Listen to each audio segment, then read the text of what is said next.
आणि बुलेटिनच्या सुरुवातीलाच आत्ताची मोठी बातमी। पहलगाम हल्ल्यानंतर भारतानं पाकिस्तानच्या नाड्या या चांगल्याच आवल्यात।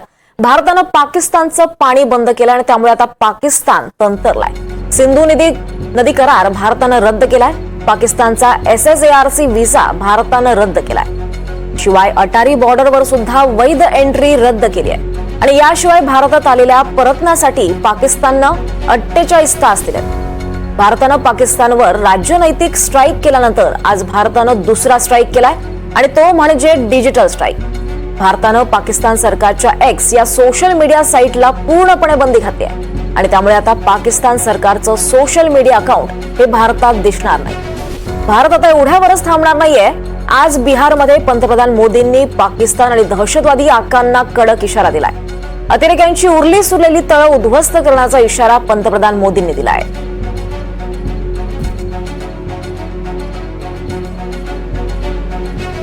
या हल्ल्याच्या पार्श्वभूमीवर अनेक मोठे निर्णय घेण्यात आलेत।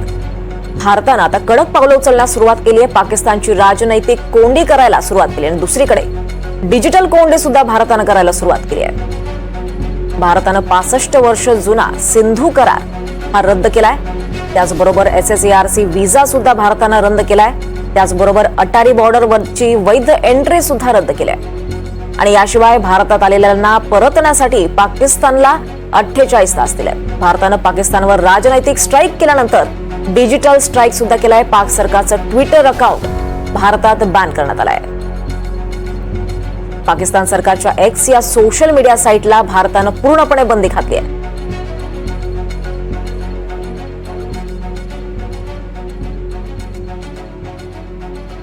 भारतानं पाकिस्तानची राजनैतिक कोंडी केल्यानंतर डिजिटल कोंडी करायला सुद्धा सुरुवात केली आहे। पाक सरकारचं ट्विटर अकाउंट X हे अकाउंट भारतानं बॅन केलंय, त्यामुळे आता पाकचं अकाउंट भारतात दिसणार नाही।